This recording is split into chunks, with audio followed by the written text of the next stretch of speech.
The horse had been missing for 3 days, and by the third sunrise, Caleb Rourke knew in his bones that something had gone wrong. Out on the high plains, a man learned to listen to his instincts or die ignoring them. The land spoke to those who paid attention. The way the wind shifted before a storm. The way vultures circled when death was near. The way silence settled heavy when something had been taken that did not wish to be found. Caleb stood on the porch of his ranch house, boots caked with dust, eyes narrowed against the early light. The plains stretched endlessly before him, washed in pale gold and grey, broken only by scrub, distant rock, and the long ribbon of dry riverbed cutting through the land like an old scar. Somewhere out there was Thunder, his horse, his partner, the animal that had carried him through stampedes, gunfights, and lonely miles when the world felt too large and too empty. Thunder never wandered. Not like this. 3 days ago, Caleb had tied him near the corral while fixing a broken fence. When he returned, the rope lay cleanly cut, not snapped. That detail alone had turned a knot in his gut. No predator did that. No accident either. Someone had been there. The frontier was full of thieves, desperate men, hungry men, men who believed taking what wasn't theirs was easier than building something of their own. But stealing a horse in this territory carried consequences. Men had been hanged for less. Caleb tightened the strap of his gun belt and stepped off the porch. He didn't saddle another horse. He walked. The trail was faint, but there if you knew how to read it. Hoofprints pressed deeper than Thunder's weight alone suggested. Blood, dried dark against the dirt, appeared nearly a mile out. Not Thunder's. He knew his horse's stride, his habits, even the sound of his breathing. This blood was human. Caleb followed the trail as the sun climbed higher, baking the land until heat shimmered like ghosts above the ground. The farther he went, the more uneasy the silence became. No birds, no insects. Even the wind seemed to hold its breath. By midday, he found Thunder. The horse stood near a cluster of rocks, reins tangled around a broken branch, sides heaving but alive. A shallow cut marked his flank, clotted and ugly but not fatal. Thunder nickered low when he saw Caleb, ears flattening as if ashamed for having stayed away. "It's all right, boy," Caleb murmured, cutting the reins free. "You did what you had to." That's when he saw her. She lay partially hidden in the shade of the rocks, unmoving, dark hair matted with blood and dust. Her clothing marked her instantly, Apache. The patterns were faded, torn, but unmistakable. An arrow shaft was snapped near her side, its broken end stained red. A bullet wound marred her shoulder, the flesh angry and swollen. She was breathing, barely. Caleb froze. Helping her meant crossing a line that once crossed could never be uncrossed. The Apache and the settlers had been killing each other. For years, raids, reprisals, burned homes, massacres whispered about in saloons and preached about from pulpits. The world was divided into sides, and men like Caleb survived by choosing one and sticking to it. If anyone found him aiding an Apache woman, they wouldn't ask questions. They wouldn't listen to explanations. They'd hang him first and justify it later. But leaving her here meant death. The sun alone would finish what the bullet had started. Caleb knelt beside her, cautious but gentle. Her face was streaked with grime, her jaw set even in unconsciousness, as if defiance lived in her bones. She couldn't have been more than 25. A leather pouch lay near her hand, clutched tight even in pain. "She fought hard," Caleb muttered to no one. Thunder shifted nervously, sensing his rider's hesitation.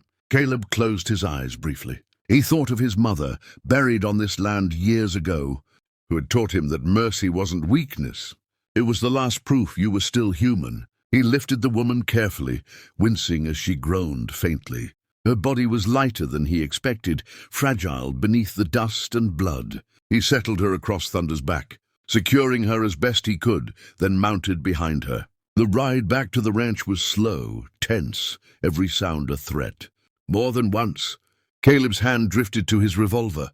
When he spotted distant riders along the horizon, he avoided the main trails, cutting through dry washes and low ground, praying no one followed. By the time the ranch came into view, the woman's breathing had grown ragged. Caleb carried her inside and laid her on the narrow bed, tearing strips of cloth to clean and bind her wounds. He'd stitched men back together before, cowboys, drifters, soldiers, but this felt different, personal, dangerous. As he worked, she stirred, eyes fluttering open for a brief moment. Dark eyes, sharp, afraid but not weak. She whispered something in her language, a single word heavy with meaning, before slipping back into unconsciousness. Caleb leaned back, sweat dripping from his brow, heart pounding. Outside, dust rose on the horizon. Riders were coming, and if they found out who lay bleeding inside his home, Caleb Rourke's life would never be the same. The riders appeared, first as smudges against the heat-warped horizon. Caleb saw them through the front window while washing blood from his hands. 5 men, armed, moving with purpose. Not drifters, not lost. These were men who knew where they were going. He felt the weight of the house around him, the creak of old boards, the thin walls that offered no real protection, the single road that led straight to his front porch like a finger pointing at his sins. He crossed the room and checked on the woman. Her breathing was steadier now. Though sweat soaked her skin, fever, the bullet had gone clean through. But infection was a hungry thing out here. He'd done what he could with boiled water. Whiskey and thread meant for saddles, not flesh. She stirred again, eyes opening slowly this time. They locked on his.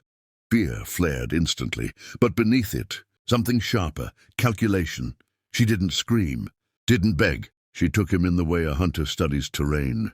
"You're safe," Caleb said quietly, though he wasn't sure it was true. For now.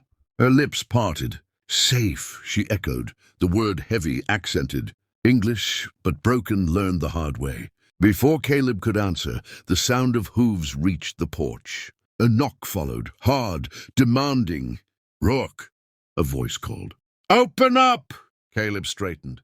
He knew that voice. Silas Boone. Boone had once worn a badge in a town that no longer existed. Lost it after a man turned up dead with Boone's bullet in his back.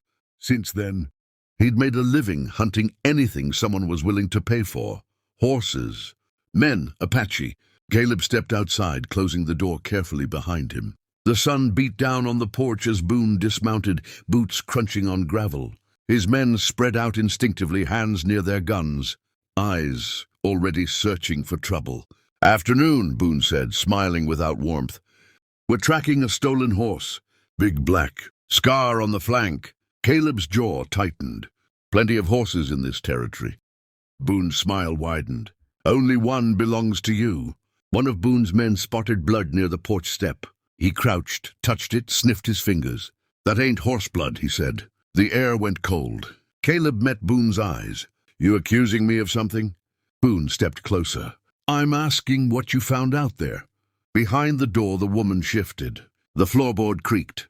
Boone heard it. His gaze snapped to the house. "You got company?" he asked softly. Caleb's hand hovered near his revolver. If it came to it, he'd kill Boone first. The others after. He knew he might not survive it, but neither would they. Before the tension could snap, the door opened.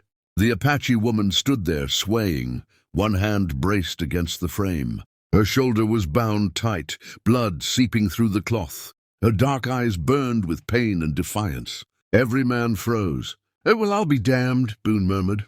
"Look what the horse dragged in." One of the men spat. "Should have left her to die." The woman lifted her chin. "I did not die," she said. That angered them. Boone laughed. "She's got spirit." Caleb stepped between them. "She's wounded." "She's no threat." Boone's eyes hardened. "She's Apache. That's threat enough." For a long moment no one moved. Then Boone shrugged. "Here's how this goes. You hand her over, we take the horse. No one needs to know you played nurse to the enemy." The woman's hand tightened on the doorframe. Caleb shook his head. "Not happening." Boone sighed. Pity. The shot came fast. One of Boone's men went down, a bullet tearing through his throat. Caleb moved before thought, dragging the woman inside as gunfire exploded around them. Wood splintered. Glass shattered. Thunder screamed in the corral.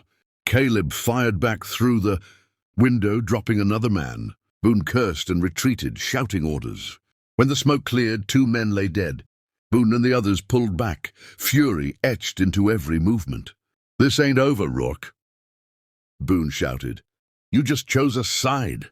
The riders vanished into the dust. Inside, the woman collapsed, breath ragged. Caleb knelt beside her, hands shaking. "You shouldn't have stood up." She smiled faintly. "You fight well. For a man who pretends not to care." He met her gaze. "What's your name?" "Ilara," she said. "And they will come again." Caleb nodded grimly. "I know." Outside, the wind carried Boone's promise back across the plains. War had found his doorstep. If you're enjoying this story, make sure to like the video, comment what you think Caleb should do next, and subscribe so you don't miss what happens next.